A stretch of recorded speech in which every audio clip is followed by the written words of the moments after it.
In December, Bangladesh went to the polls, with Prime Minister Sheikh Hasina securing a landslide victory.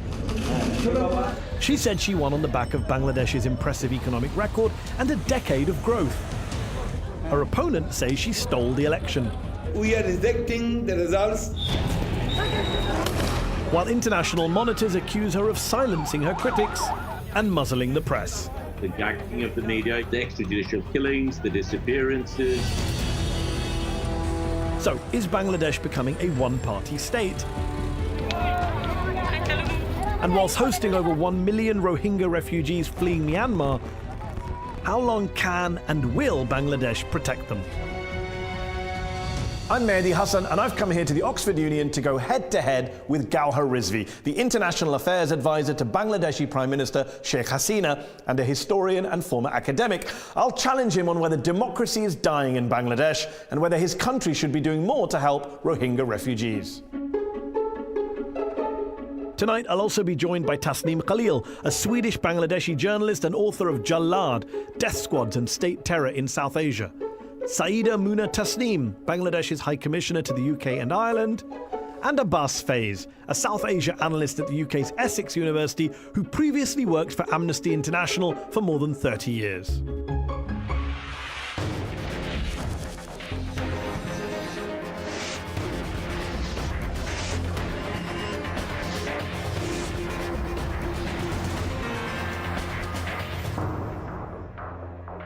Ladies and gentlemen, please welcome Gauhar Rizvi.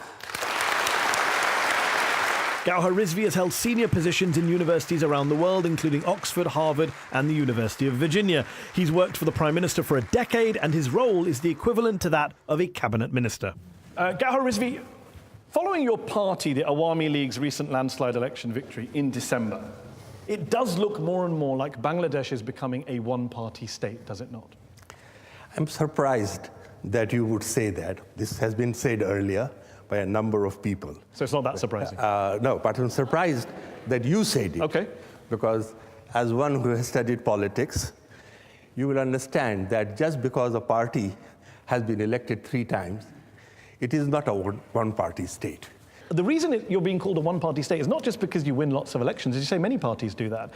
It's the margin by which you win. Just to be clear, of the 300 seats contested in the December election, how many seats did your ruling coalition win in Parliament? 288. 288 out of 300? Yes. How many did the opposition win? Well, let me put this question to you. 288 to 7. Let me put this question to you differently. Give me one good reason why the opposition should have been voted into power. They did not have a manifesto. They were ambivalent whether they will go into an election or not. So you're comfortable with a 96% of the seats? That's what you want? Yes. Sheikh Hasina is now winning the kind of percentage victories that Bashar al-Assad and Kim Jong-un win. 96%. Right. You're comfortable with that in a democracy? No, you're fine with that? No. I think the comparison is totally irrelevant. Here, there was 39 political parties contested in the election. Free and fair elections took place. Large number of international observers were there who saw it for themselves. Who would not vote for a government which has performed so brilliantly by any count? And if you want me, if you give me... There are many brilliant governments and they win 50, 60, 70%. Okay, you say it's a free and fair election. Let's deal with that point. As you know, the European Union has said there were, quote, significant obstacles which have tainted the electoral campaign and the vote. Transparency International studied 50 constituencies in Bangladesh and found serious irregularities in 47 of them, including fake votes, ballot stuffing, voters barred from entering polling stations. The BBC have footage of a stuffed ballot box in the port city of Chittagong. Are the BBC and Transparency International just making this all up? One of my closest friends is the head of Bangladesh Transparency International. Okay. So I'm not going to impute any... So then deal with the report, 47 out of 50. I would like... No, the Election Commission found irregularities in 15 or 19, I forget the exact number of polling stations. And when you remember, there were 40,000 plus polling stations. So if But here's what I don't get. 15 or 19. It's not that it's 15 or 19, it's that irregularities. your friend's organization looked at 50 seats and 47 of them turned out to have irregularities. I am yet to That's see something, the- I can't I am do the yet maths to- off the top of my I- head, but I that's am like yet to see the 95%. evidence. It's like your margin of victory. No. Isn't the happened. problem that Human Rights Watch describes how opposition members have been arrested, killed, and even disappeared in the months running up to the election? There was a, quote, atmosphere of fear. 150 opposition members were arrested just 2 weeks before the election. Surely that cripples your election campaign if the government keeps arresting your members. These were people who committed arson and killing in the months of January to March 2015. After that, they went underground. They hid. At the time of the election, they resurfaced. There were allegations, criminal charges against them. And so when they resurfaced, they were arrested. Well, I just want to deal with some of the people you put criminal charges against in the opposition. You said that a man called Mintu Kumar Das, a Dhaka BNP leader, was charged with blocking a road in September 2018. The problem is he died in 2007. Isn't this embarrassing for your government? Of course it is embarrassing. You're throwing criminal charges at opposition members who are dead. You know, when such charges are made, it is embarrassing. But one knows that in police investigation, in many societies, especially in developing countries, often have these shortcomings. It's not just the opposition that have been on the brunt of your government. The media have had some issues, I think it's fair to say. Let me quote you. You said civilization cannot flourish without freedom of expression. Indeed. Censorship never works, which is a good line, but in practice, there have been numerous examples of media crackdowns. Perhaps the most famous case is out of the photojournalist Shahid al-Alam, who was dragged from his house by police after documenting a student protest in August and then criticizing your government on this channel, actually, on Al Jazeera English. Sheikh Hasina, your prime minister, described Mr. Alam as, quote, mentally sick. Do you think he's mentally sick, or is he just a journalist trying to do his job? Those who are familiar with the media in Bangladesh will know one thing. It is free, it is vigorous. Shahid al-Alam was not arrested for appearing on Al Jazeera Was he arrested for? and making a comment. He was arrested for spreading disinformation, which was inciting violence. Shahid is my very close friend.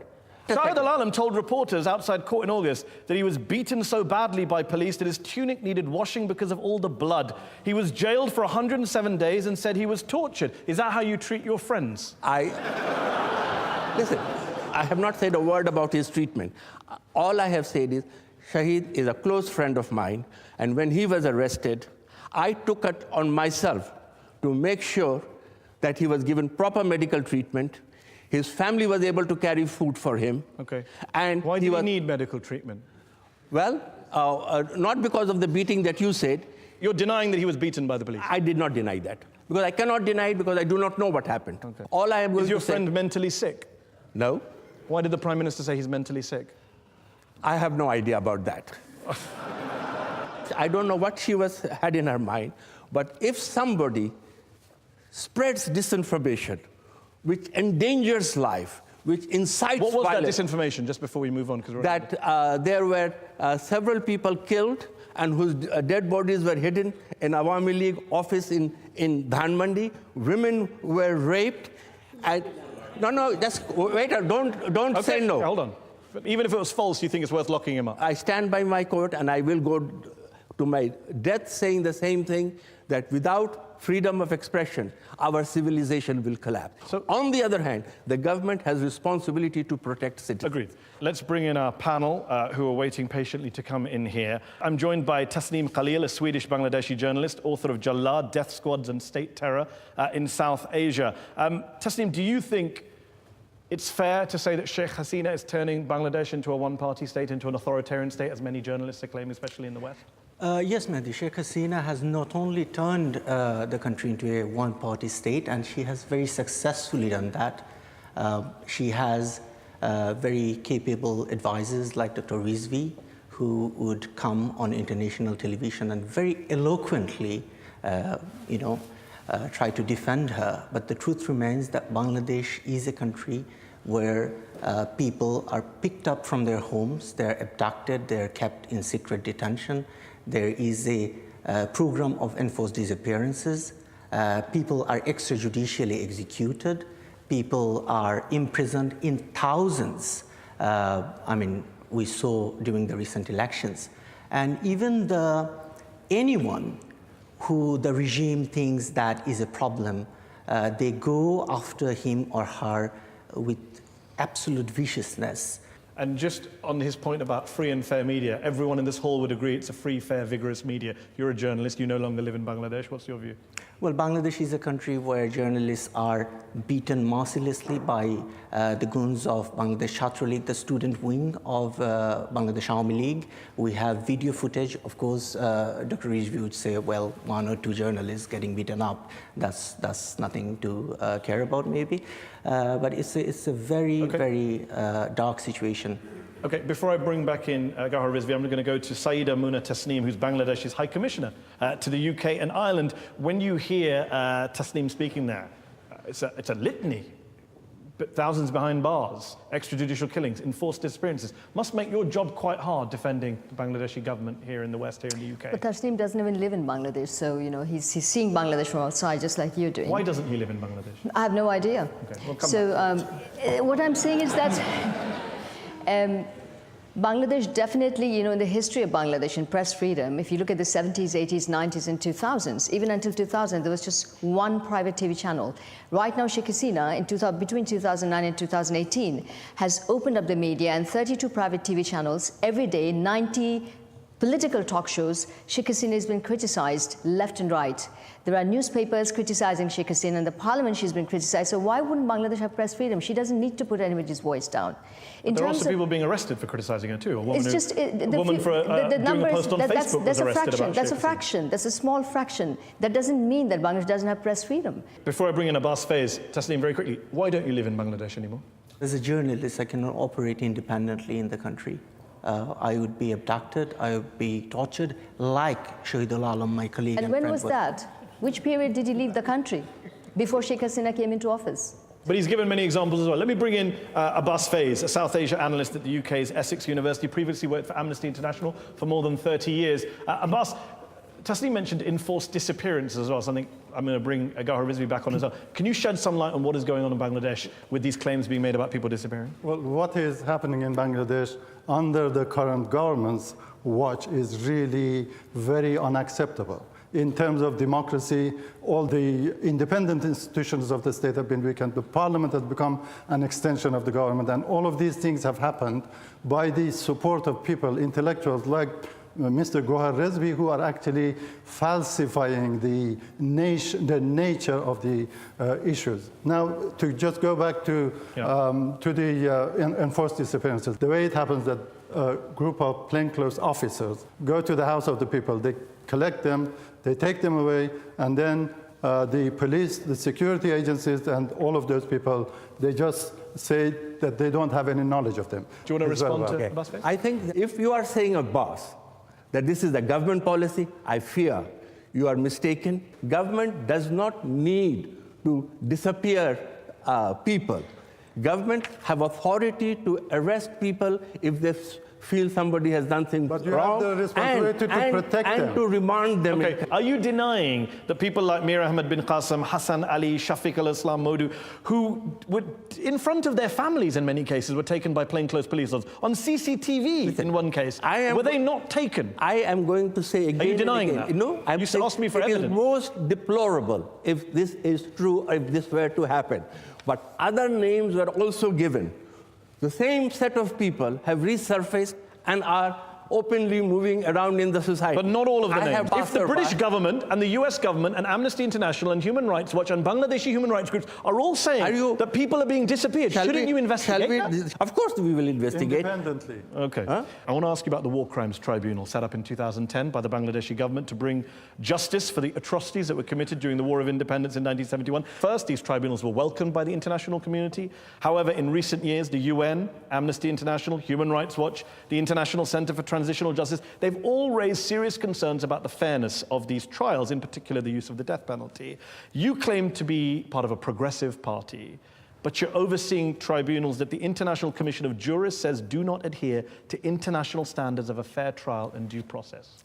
Let me first ask you, Why is it every time I ask you a question you want to ask? I want to ask you because that's not how this works. No, because you have raised the question of international practice, international standards. Do you not like international? No. I am going to ask you: is there an international gold standard? No, there isn't. What exists is in every country. The countries have set up their own courts, and where you compare the court is with the normal high court and the appellate division. Was the process followed in the tribunal in any way inferior to our high court and our Supreme Court? No. Bangladesh was the only country which tried war criminals and gave them full right of representation. Full evidence was placed into the hands of their defense lawyers. They were allowed to bring in as many defense lawyers as necessary as witnesses. What about witnesses who were abducted from outside the court prior to testifying? I don't know about that particular thing. The International Commission of Jurists says defense witnesses have been abducted and intimidated, and there are credible allegations of collusion between the government, prosecutors, and judges. Isn't it the case that Sheikh Hasina just wants to get guilty verdicts and therefore cut corners? First you tell me it is not of international standards. When I tell you that the standards followed in Bangladesh courts were higher than what that happened in Nuremberg trial, is as good as I don't remember anyone accusing the Nuremberg trials of abducting witnesses outside the court. No other international tribunal gave an opportunity for appeal. Not only appeal, it also gave Bangladesh rules gave an opportunity for judicial review. If after all these things you say, I'm not saying that these I'm saying were international not fair. jurists are saying it, who know their stuff. Okay, let's move on. There was a lot of opposition between quote-unquote secularists and Islamists in Bangladesh. In just 3 years, between 2013 and 2016, as you know, there were 10 brutal murders of atheist bloggers, as well as other activists. Is there zero tolerance for extremists who kill bloggers from your government? Indeed, yes. Then why did after the death of one blogger, Avijit Roy, in February 2015, why did Sheikh Hasina's son, an advisor to the government, he said your government, quote, can't come out strongly for him as they don't want to be seen as atheists. Another minister, Sharia Alam, said that while these attacks are not acceptable, at the same time we expect people to stop criticizing the Prophet. From a supposedly secular government, that's a pretty intolerant, some would say cowardly approach to the murder of your own citizens. I'm not going to defend the statements made by others. You can ask them. But they're your colleagues. But what I am going You're not here to be solo Gohar Rizvi. You're here representing the government of Bangladesh. What I am going to say to you is government does take very strong action against all crimes, including crimes against bloggers. But what is often not recognized is that there is also another law in the country which says that you can be punished for insulting religious beliefs or hurting religious sentiments. Is that your version of a blasphemy law? That is what a blasphemy law is. So how can you say you're a secular government, secular country? Of course we are secular. You're locking up bloggers for offending religious sentiments. How is that secular? I don't know as yet of which blogger has been arrested for... Russell Pervez, no. Blogger who fled to Japan after being arrested. Was he arrested for insulting religious sentiments, yes. No. If you are going to incite violence by inciting... No. Come on. There's no incitement. I'm asking you, are you a secular country if you lock up bloggers for offending Islam, yes or no? I do have to, as a member of the government, say that if public safety is endangered, governments have a responsibility. That's an excuse that many governments use. You say that you're a secular party and secular government. You say your opponents, the BNP, the Bangladesh National Party, are theocratic. You say they're in bed with Jamaat-e-Islami, quote-unquote, Islamists. But some would say that you've gotten into bed with some pretty extreme groups too, the Hifazat-e-Islam movement. You've given in to some of their pretty extreme demands. You even refused your party to condemn them when they recently attacked the education of teenage girls in Bangladesh. Why? Now, maybe compare like with like. Jamaat is a political party. Hifazat-e-Islam is not a political party. Irrelevant to my question. No, it is relevant. No, I was asking about secularism. It is. How are you a secular party if you ally? I am coming to that. Okay. It is a students' movement. So was the Taliban. It's a students' movement. There are 1.4 million students studying in in madrasas controlled by the Hifazat group. The government is trying to bring them out, to modernize their curriculum, to make them employable, to train them in modern sciences and education so that they become employable and keep away from radicalism. No one's saying you shouldn't talk to them. And that's it's what about giving in to their demands. You say that you're modernizing their curriculum. They seem to be having more impact on your curriculum. They asked for 17 stories and poems to be removed from school textbooks. You agreed. They asked to move a female statue representing justice from the Supreme Court. You agreed. They condemned the education of teenage girls. Your minister said that's fine. It's free speech. You're just appeasing them while telling the world you're secular. Does it not bear to reflect on the fact that there are more women today in secondary and primary schools than there are men? Is that a restriction? So do you condemn this group for saying that? You condemn them for saying that teenage girls shouldn't... Our policy is condemning them. No, that's not true. Your Deputy Minister for Education refused to condemn them. He said whoever's made the comment is his personal opinion. I am condemning you. I am condemning. Good to hear. And I am saying that it is exactly against the government policy. Okay, let's go back to our panel. Tasneem Khalil, do you accept that this is about bringing the madrasas and bringing these groups forward, modernizing, getting jobs? What's your position on the relationship between... Hifazat Islam came to prominence back in 2013 after the murder of a blogger, and their demand was capital punishment for anyone who would criticize Islam and atheists. They would carry placards saying that, kill atheists like you would kill dogs and cats. That is Hifazat Islam. And now Sheikh Hasina has been declared as the mother of Qawmi students in Bangladesh who have very questionable ideas. I am not sure how Islamic they are even. Sayyida Muna Tasneem is here, the High Commissioner. What's your response when you hear, for example, it's not just atheist bloggers. There are many minorities in Bangladesh who are upset. The secretary of the Bangladesh Buddhist Federation said that when Hindus, Buddhists and Christians face abuse in Bangladesh, there is no one to turn to for justice. That's quite damning, isn't it, from minorities in your country? It's actually quite baseless. I think Sheikh Hasina's party has been the most secular party that Bangladesh has ever witnessed. It's very clear that her policies, in her previous government, she had 5 cabinet ministers who are Hindus and Christian and Buddhist. And in this cabinet, she has at least 3 cabinet ministers, full cabinet ministers, who are Hindus and Buddhist. After the Ramu incident, if you recall, Sheikh Hasina has rebuilt 19 Buddhist temples. Has Myanmar built 1 temple, 1 masjid for Muslims? If Myanmar is your benchmark for minority treatment, of course not. We're in serious trouble. But it's not just Buddhists, though, is it? It's Buddhist leaders, Hindu leaders, Christian leaders. They're all saying, we feel under fire. I wouldn't agree with that. I wouldn't agree with that. Why does she empower women? She empowers women to marginalize extremist forces. And that is how Bangladesh is doing so well economically. Abbas Faiz is here. What do you make of Gauhar Rizvi's argument that the government has tried its best, and the High Commissioner's argument that has improved things in terms of protections for minorities, protections for atheist bloggers? Is that fair? Have there been massive improvements, do you think, in recent years? Protection from the minorities, no, the government hasn't done enough at all. Let Dr. Rizvi tell me how many people have been tried and convicted for setting fire on the homes of the Christians, for attacking Hindu minorities. Good question. Yes, none have been brought to justice. You have raised a very important issue. Minorities have often been victims of persecutions. But to say that under this government there has been persecution of minorities, please, I urge you to go back to your sources. I urge you to go back to... The most authoritative voice on this is Hindu, Buddhist, Christian Association. They have told me that, exactly. I don't know what they have told you. Okay. They have come to the Prime Minister and they have thanked her. Never in the history of Bangladesh, minorities have enjoyed as much freedom. Just to be clear, what's the number, though? Just what's the number of convictions? That I don't know, but I can tell you one thing. When you are next visiting Dhaka, I will be glad to tell you. All right. On that note, we're going to have to take a break. Do join us on Head to Head for part 2 with Gauhar Rizvi, where we're going to be talking about the Rohingya issue, and we're also going to hear from our very patient audience here in the Oxford Union after the break.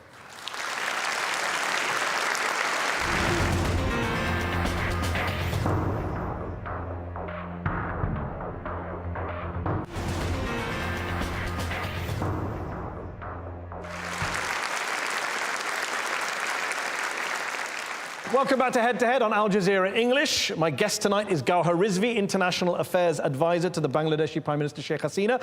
In recent years, Gauhar Rizvi, one of the biggest challenges Bangladesh has had to face has not come from the inside, but from the outside, from neighboring Myanmar. More than 1 million Muslim Rohingya refugees have fled into Bangladesh. It's very admirable that your country has taken in so many refugees. But here's what I don't get.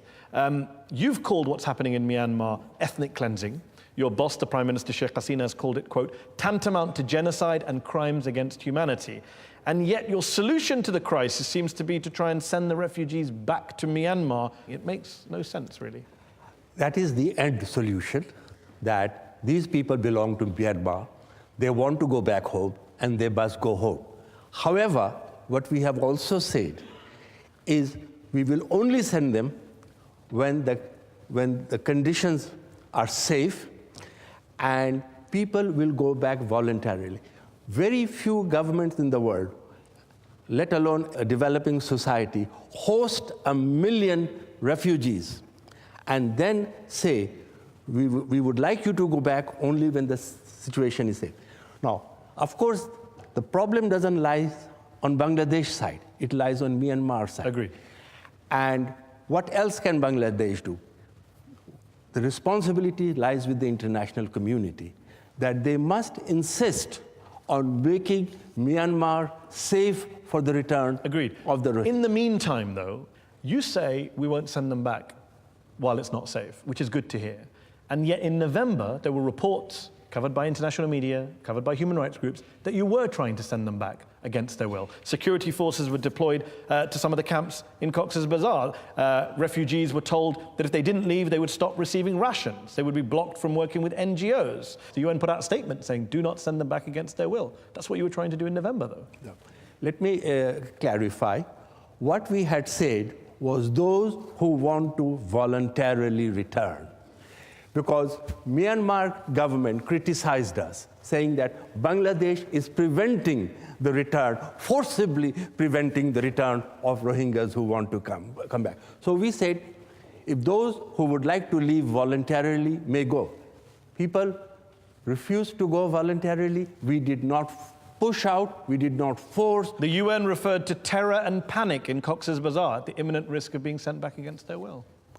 I don't know from where this statement came, but the UNHCR person from Bangkok with whom I worked very closely, we worked in concert.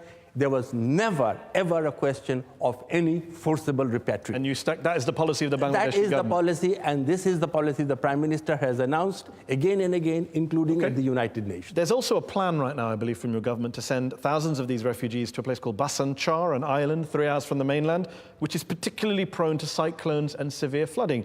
Human rights groups have warned that it could become an island prison. Okay.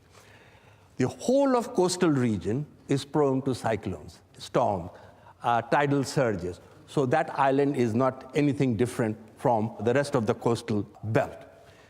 Second thing is, on the one hand, we are under an enormous pressure from humanitarian organizations, that there is congestion in these camps. These camps have become unsafe. Create more space for them so that they can live better. We have developed an island, put protections against surges. We have built cyclone shelters there. But most important of all, we have said to these international organizations, go and see it for yourself, and then these people, if they voluntarily, some of them want to be relocated there, they are welcome to be relocated. So The Guardian got footage of the island and what's being built there in November 2018. They found that families will be housed in rooms which measure 2 meters by 2.5 meters, which have small barred windows. It does kind of sound prison-esque. Well, have you been to the Cox's Bazar camp? No. If you had been to that camp, I can assure you, you wouldn't have quoted that. Because that accommodation created in Bashanchar is far, far superior to the current existence of the temporary shelters in which they are living. Okay, you could allow some other countries to take some of these refugees off your hands, but you don't seem to be letting them. The Bangladeshi government refused exit visas to Rohingya refugee women who had been offered asylum in Canada under a specific program designed to take care of victims of sexual violence. Why would you do that? When did this happen? In 2018. I don't know why this happened, but let me give you a larger explanation.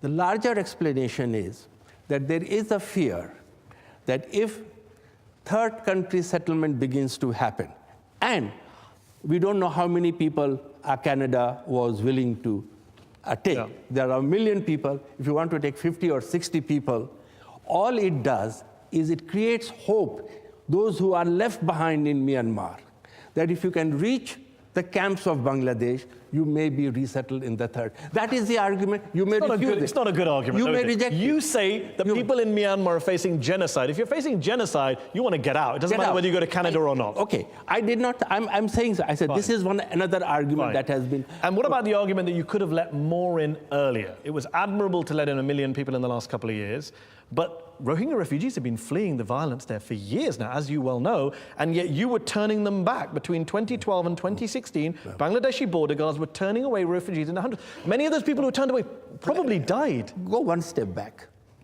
We already had 750,000 Rohingya refugees in Bangladesh. They have been there since the mid-1990s. So to say that we turned some back, which country has allowed so many people into their... And I said that's an admirable position. What I'm wondering is, given you've let these people in, given you said they're victims of genocide, in hindsight at least, do you look back, Gohar Rizvi, and say, you know what, I wish we'd let more in earlier. We could have saved more lives. See, what happens is when they came, your border guards, they are trained to prevent people from coming in. That was their reaction. When this came to the high-level decision, I was present in the meeting that day. All the security forces argued that we should hold them back. Our Prime Minister said, no, this is a humanitarian crisis. Open the frontiers, let them in. And I think this is the only unique example, possibly Angela Merkel was another, where 1 billion people nearly were allowed in to the country. Fair enough. Let me ask you this, last question before we go to our panel and then the audience. You've said Myanmar should be referred to the International Criminal Court at some future stage. Do you think Aung San Suu Kyi, who I know you know personally, do you think she should face an international tribunal as well for her role in this genocide, or at least her role in denying and covering it up? Whoever is involved should be faced with the International Court of Justice. There is no doubt, because this was premeditated genocide. So you think there could be a case against Aung San Suu Kyi as well? It would be against the entire government or any member of government that aided and abetted in this process. Would you like to see her on trial? Now, you are asking me to comment on a friend, and I always have a soft spot for friends, and I will hold back. Okay. Interesting choice of friends tonight. Let's go to our panel of experts who are waiting here in the Oxford Union. I'm joined by Abbas Faiz, who's a South Asia analyst at UK's Essex University. He previously worked for Amnesty International for more than 30 years. Abbas, as a human rights activist and specialist, how worried are you about the fate of Rohingya refugees in Bangladesh today? What's your view? It is commendable what Bangladesh has done, but that is not enough. They've got to actually start a very strong movement within the international community to ensure that the pressure that is needed to be placed on the government of Myanmar is done. The government of Bangladesh is not doing all of that.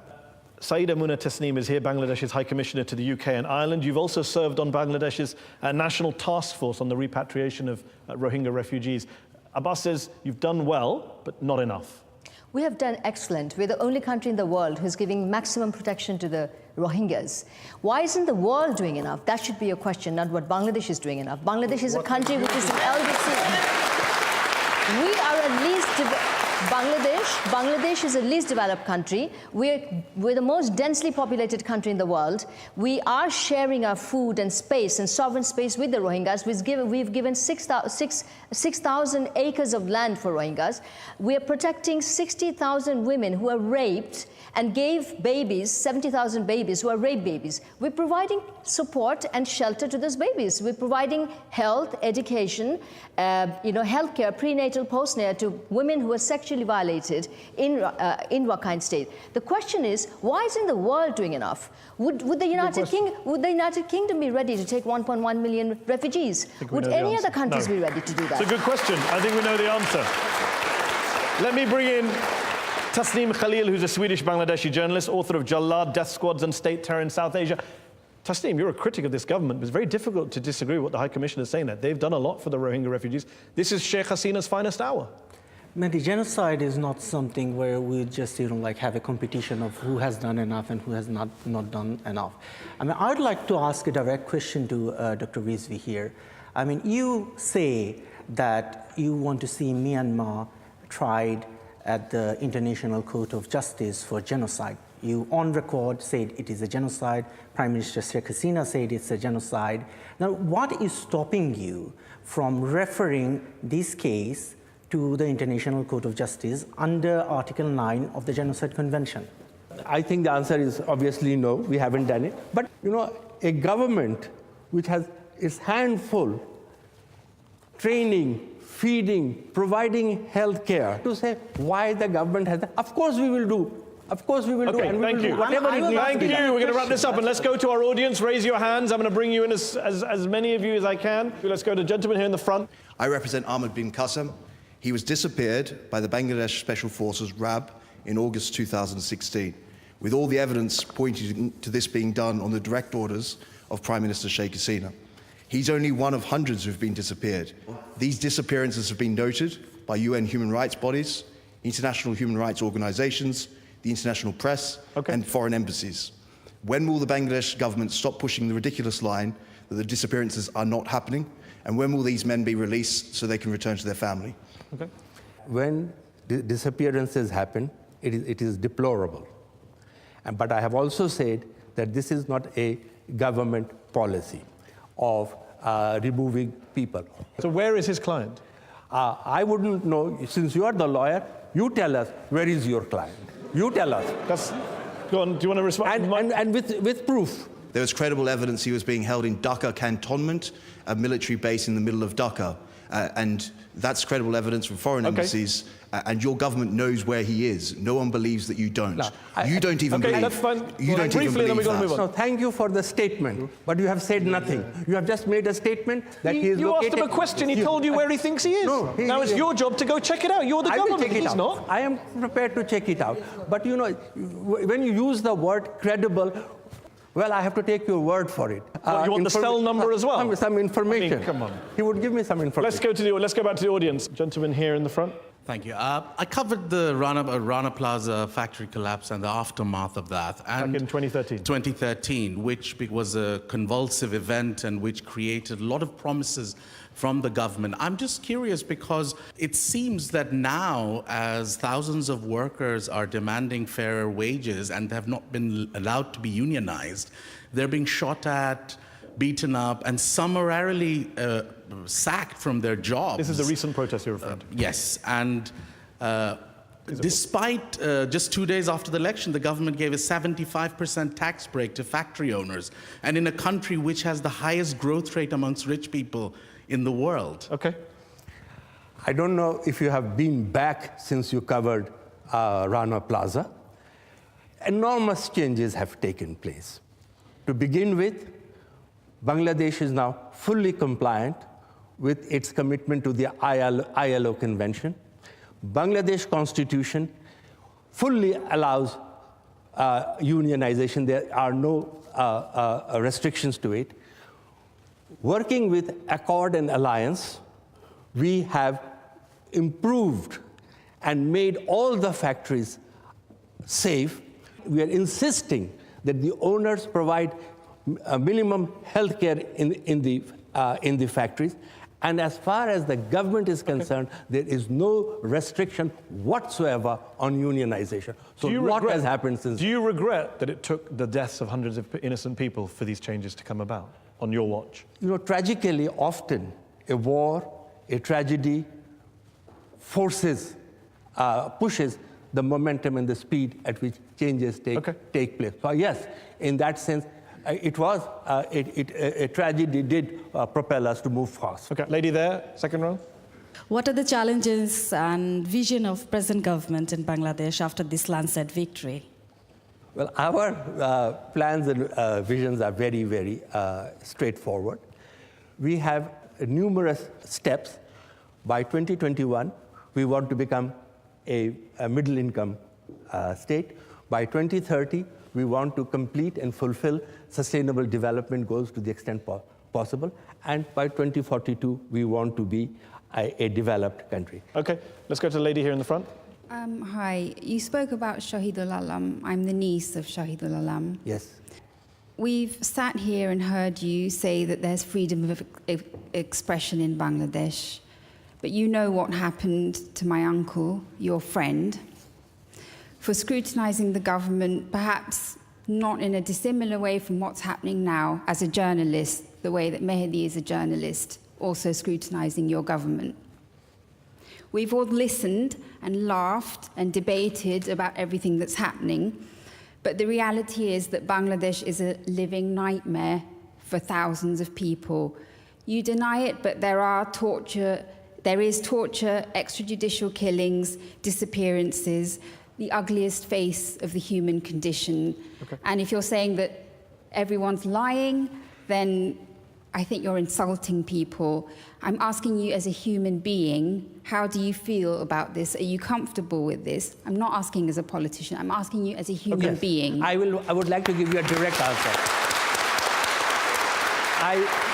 I would really like to give you a direct answer. I understand your pain. And I will also say, with great respect to my friend, Shahid, that, and to compare him with what this journalist is doing, asking questions, is unfair.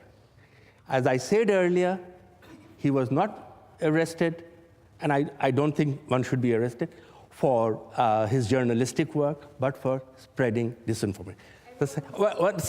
Second thing I want to say, you just said that life is living hell in Bangladesh. Do you have any idea how the quality of life for millions of people have improved in the last 10 years?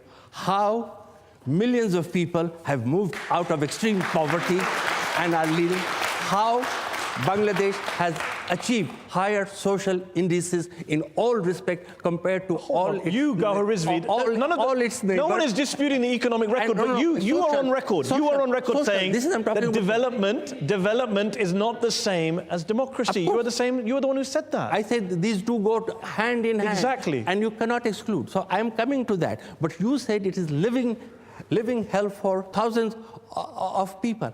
I am telling you, their lives have improved.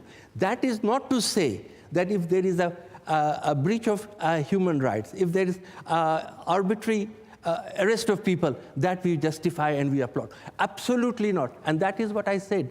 The Prime Minister's current agenda, high emphasis is on the question of governance. And when I say governance, it is a shorthand for all the things that all of us aspire to. Full liberty, freedom of expression,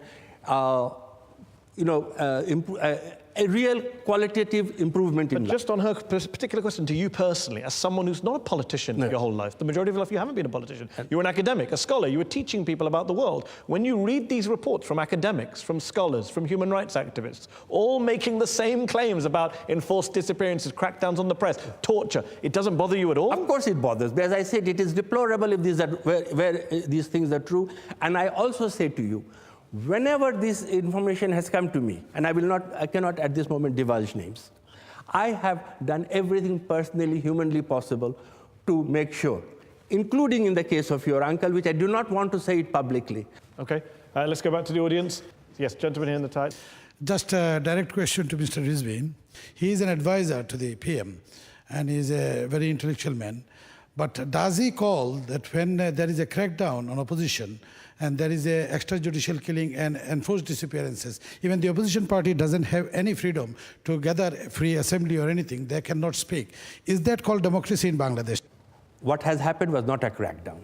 What happens is, again, this is the law of the land, that if you want to hold a public meeting, you need to secure the permission of the police department so that adequate facilities are provided. But where the difficulty arose, when two parties decide on the same day to hold their meeting in the same venue. Now, which police force in the world will allow two rival parties to assemble in the same? Let's go back to the audience. Dr. Rizvi, you've already answered a couple of questions on the enforced disappearances and some of the other human rights violations, and you've used the term deplorable. Why have you refused to engage with the UN special rapporteurs and working groups when they've tried to engage with you on this issue, and all you do is flatly deny the existence of these? That is true what he said. UN special rapporteurs are on record. Let me ask my colleague. We are working very closely with UN special rapporteurs. Geneva. But have you invited them to visit the country? They always request us to come to the country. We always allow that. And how I don't about know of any record where we didn't allow it. And are you going to take them to some of the prisons we heard mentioned earlier, where some of these people might be Actually, held? UN Special Rapporteur has visited Bangladesh's prison once. It's not a question of inviting them. There have been complaints, there have been requests made by the special rapporteurs that your government has not replied to and not engaged with in any way. Okay, just before we finish, one last couple of questions from me, very quickly. You're an advisor to Sheikh Hasina. You've been for years. You represent her here on the international stage. You know that she is now widely considered by many people, many journalists, many governments, to be leading Bangladesh towards an authoritarian destination. You may not agree with that view, but you know that is the view of many people. Do you feed that view back to her? Does she care? Because there's a quote from her son where he says that she thinks it's a badge of honor to be called authoritarian. Well, no, what he was saying is, Lee Kuan Yew has been called an authoritarian person. The Prime Minister of Malaysia, Mahathir Mohamad, has been called. So he was putting it in that context. My point is this: yes, these things have been said. We have heard it. We have heard it, and we hear it again and again. I think the reality is very different. We have had regular elections, not only at the No, you made this point. I'm asking about her. What is her attitude when you tell her? This is what people say to me. You travel around the world, and people raise these complaints. What do you say to her? She reads newspapers. Yeah. She reads, gets her Does it bother her? A daily briefing, and she knows that this is not what she is. And does it bother you? You're an academic, a scholar. People have a lot of time for you. You've taught at Harvard, Oxford. Before you joined this government, do you ever think, you know what, this is hard work going around defending Sheikh Hasina. Time to head back to academia. I can tell you one thing. While I would love to do that, let me say to you, I am truly delighted to be able to stand and speak for a person who has qualitatively changed the lives of millions of people in Bangladesh. That is, and as she has promised herself, that she is going to address many of the questions that have been raised. So I think we should applaud her for what she has achieved. We should give her the credit where the credit is due, and to start believing that somewhere in the middle, because some people say she's very good, some people say she's very bad, so we take the middle route. No, let's be a little bit more. But you have no plans to retire anytime soon? I'm 70. I'm 70 this year. Well, congratulations. Thank you. And I have writing aspirations, but at the same time, I'm very privileged and honored to serve Sheikh Hasina. Gahar Rizvi, thank you very much for joining me on Head to Head. That's our show. Head to Head will be back next week. Thank you.